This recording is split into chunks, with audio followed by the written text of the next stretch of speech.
Histoire de Chine est un podcast de la Société d'histoire des Français de Chine. Il est animé par Michel Chaptelaine. Bonne écoute!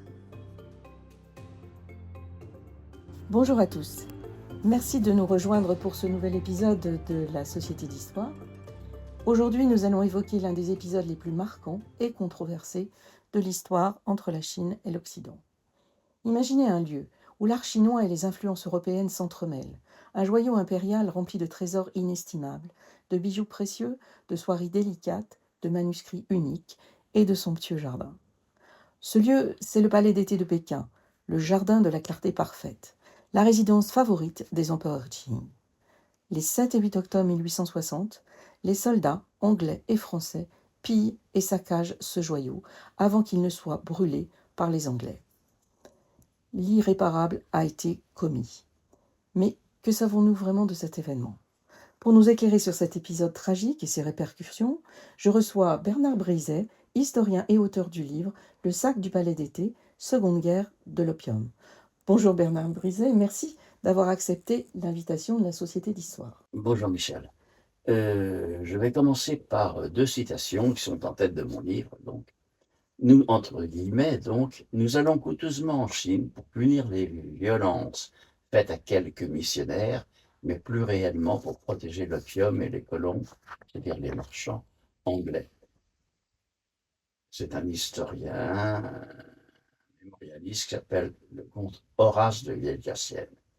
Et l'autre citation, elle est de Lucien Baudard. Rien ne fera plus haïr les barbares que le sac et l'incendie de ce lieu précieux. Alors, pour commencer, Bernard, pourquoi cette expédition anglo-française a-t-elle été lancée en 1860 ? Quels étaient les enjeux politiques et économiques pour chacun des pays et pourquoi la France s'est-elle alliée aux Anglais contre le pouvoir chinois ? Il s'agit d'une expédition coloniale, militaire, destinée à ouvrir la Chine au commerce occidental. En vérité, à la libre importation de l'opium au profit des seuls Britanniques. Depuis des décennies, en effet, l'Angleterre achète à l'Empire chinois de la dynastie Qing quantité de thé et de porcelaine. En échange, la Chine n'a rien à proposer et ses ports restent fermés, si bien que la balance commerciale britannique est largement déficitaire. En 1840, une première guerre dite de l'opium oppose la Grande-Bretagne à la Chine. Vaincue, la Chine doit signer en 1843 le traité de Nankin et ouvrir ses ports. Mais la situation ne satisfait toujours pas les Britanniques. L'importation de l'opium reste toujours prohibée et le trafic se fait par l'intermédiaire de mandarins corrompus. D'où cette deuxième guerre de l'opium en 1860. Fait surprenant, la France de Napoléon III décide pour des raisons complexes, politiques et religieuses, alors que pour les Britanniques, cette guerre est purement économique et commerciale. Et on dit souvent que les Anglais sont business-minded et les Français, c'est l'idéologie. Donc une grande différence entre les deux peuples. Cette campagne est souvent présentée, Bernard Brizet, comme une victoire facile pour les troupes alliées. Était-ce réellement le cas ? Et quels obstacles ont-elles rencontrés sur le terrain ?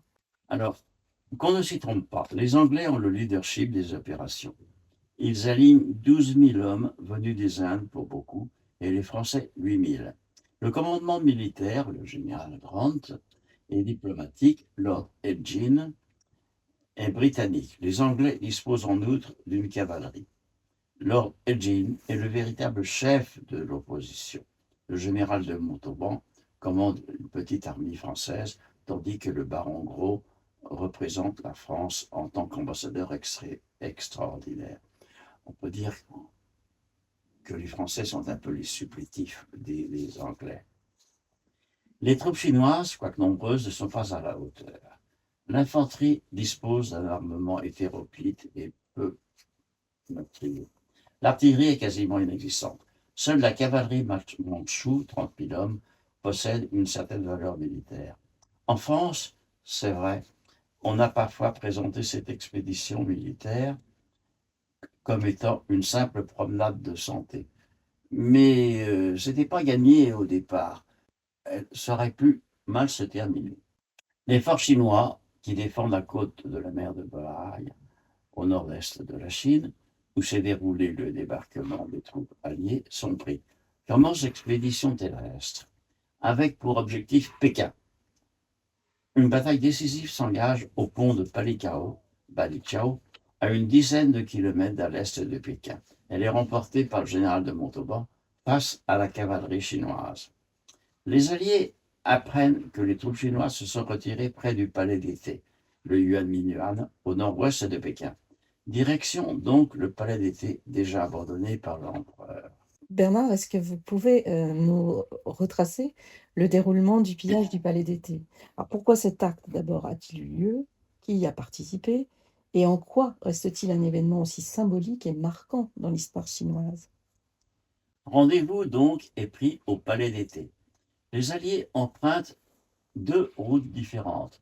Le hasard, ironique, veut que les Anglais se perdent en chemin. Si bien que les Français se retrouvent face au Yuan en fin d'après-midi du 6 octobre 1860. Et il s'agit là, les Anglais qui se perdent, c'est ironique, c'est drôle comme tout. Grande est la tentation de pénétrer dans cette somptueuse résidence d'été de l'empereur de Chine, le Versailles chinois. Le palais n'est défendu que par une poignée de nuques. Les murs sont vite escaladés et les portes ouvertes. C'est la rue. Le pillage commence. Le 7 octobre, le général de Montauban visite le palais d'été à l'aube et s'extasie donc devant la splendeur indescriptible des appartements. Les Anglais parviennent enfin vers midi au Yuan et découvrent le forfait commis par les Français. Ils sont furieux, non pas tellement à cause du pillage, mais parce qu'il a été perpétré sans eux. Les Anglais et Français se mettent d'accord pour organiser systématiquement le pillage. Alors, le pillage, les Anglais surpassent largement les Français. Les Anglais, par exemple, ont réuni des carrioles, des charrettes, pour y entasser tout ce qu'ils pouvaient trouver comme choses précieuses. Je consacre donc 200 pages de mon livre à ce pillage en soi. Par exemple, les Français, ils s'en mettaient plein les poches, ils s'en mettaient sur le dos, alors que les Anglais, en comparaison, avaient des charrettes pleines de choses. Ça, c'est un autre aspect du pillage. En fait, les Anglais étaient très organisés.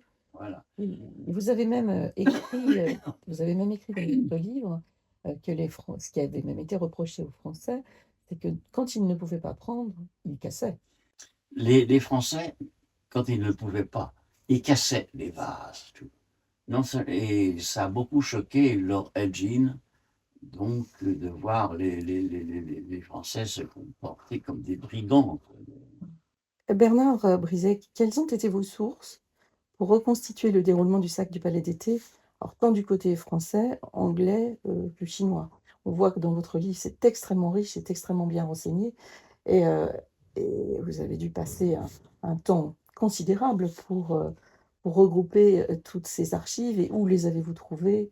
Comment avez-vous fait?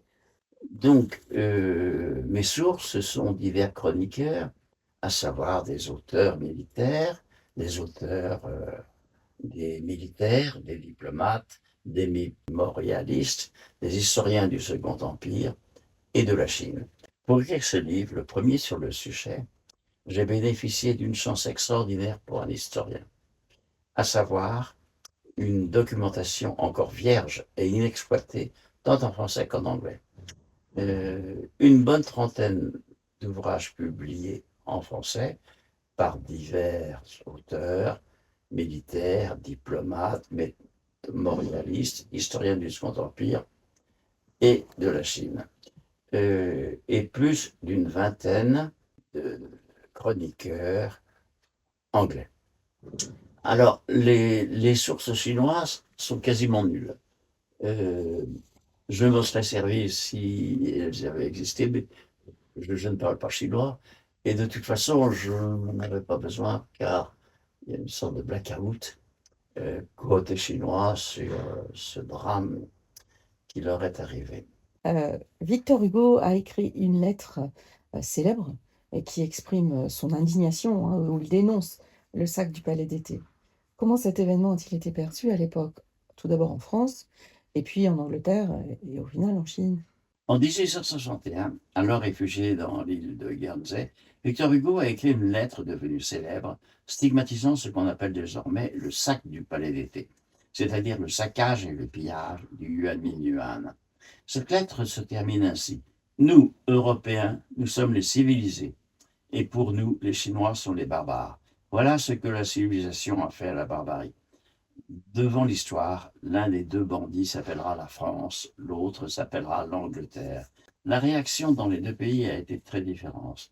En France, l'opinion s'est indignée de ce pillage et les bénéficiaires ont été conspués, ce qui ne les a pas dissuadés de vendre leur butin aux enchères à l'hôtel Drouot qui existait déjà.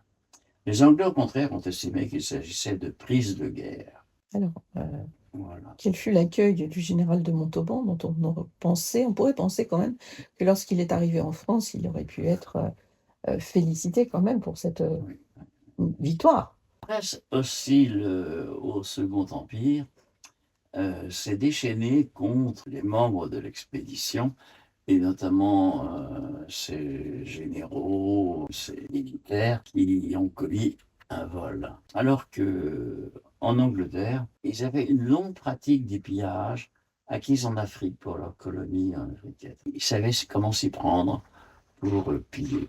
Et c'est pour ça qu'au Victoria et Albert Museum à Londres, au British Museum, il y a beaucoup de choses qui proviennent de Chine. Bernard Brizet, votre livre a été traduit en chinois. Pouvez-vous nous en dire un peu plus sur cette traduction et cette publication en Chine? Oui, mon livre, lorsqu'il est paru en France, a suscité beaucoup d'intérêt, de curiosité, et il a été immédiatement traduit en chinois. Et comme c'était un livre qui défendait la Chine et qui était vaincu et humilié, il n'y a pas eu de censure, au contraire. Donc, il y a eu 2 éditions. Une première édition, traduction proprement dite, avec 2 traducteurs, et une deuxième édition. Il y a eu plusieurs éditions chinoises, je les ai là, et avec restitution de différents passages. Mais il n'y a pas eu de censure, ce qui est rare en Chine.